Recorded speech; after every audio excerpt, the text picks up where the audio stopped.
Hello friends, আসসালামু আলাইকুম। আজকের রেসিপিতে স্বাগতম জানাচ্ছি।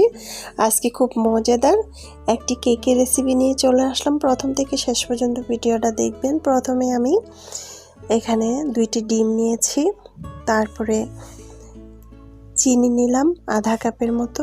স্বাদ মতো চিনিটা দিবেন, দিয়ে খুব সুন্দরভাবে চিনি আর ডিমটাকে ভেঙে নিব, একদম যাতে ফেনা ফেনা চলে আসে এরকমভাবে। তারপরে এখানে আমি দিয়ে দিব 2 টেবিল চামচ রেগুলার রান্নার তেল, দিয়ে খুব সুন্দর করে এটাকে মিক্স করে নিব যাতে এরকম ফেনা ওঠে।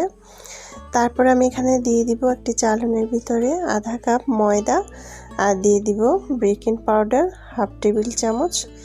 তারপরে কফি পাউডার দিয়ে দিব 1 টেবিল চামচ বা 2 টেবিল চামচ, যতটুকু দিতে পারেন, মানে কালারটা যতটুকু চান আপনি।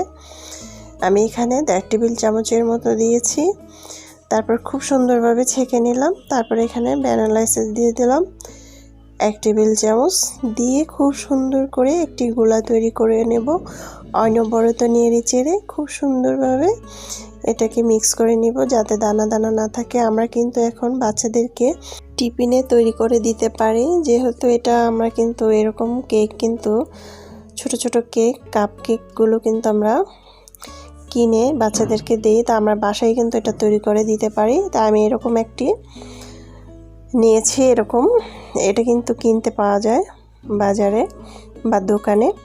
তা আমার খুব সুন্দরভাবে গোলাটা হয়ে গিয়েছে। এখন আমি এটাকে হালকা তেল ব্রাশ করে খুব সুন্দর করে নিয়েছি। দেখুন, এখন আমি একটি কাপের সাহায্যে এভাবে করে সবগুলো সাজিয়ে নেব।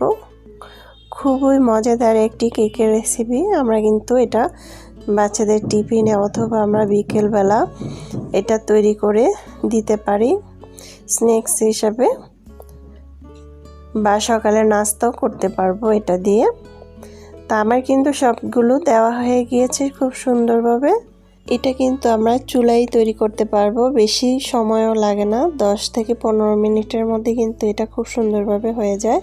তারপরে আমি চুলার মধ্যে একটি প্যান বসিয়ে ভাবে বাদাম কুচি দিয়ে সাজিয়ে নিয়েছি। প্রায় 20 মিনিট পর চলে আসলাম, ঢাকনা দিয়ে ঢেকে রেখেছিলাম। মাশাআল্লাহ, দেখুন কত সুন্দরভাবে আমার কেকটি হয়ে গিয়েছে। সেম আমরা যে বাইরে কাপ কেকগুলো কিনতে যাই বাচ্চাদের টিফিনের জন্য, একদম ওরকমই হয়েছে।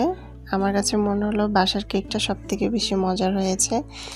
আশা করছি আমার আজকের রেসিপিটি আপনাদের খুবই ভালো লাগছে। ভালো লাগলে অবশ্যই চ্যানেলটা সাবস্ক্রাইব করে লাইক দিয়ে পাশে থাকবেন। দর্শক, আমরা কিন্তু বাচ্চাদেরকে বাসায় তৈরি করে খাওয়াতে পারি। খুবই মজাদার হয়েছিল। আল্লাহ হাফেজ।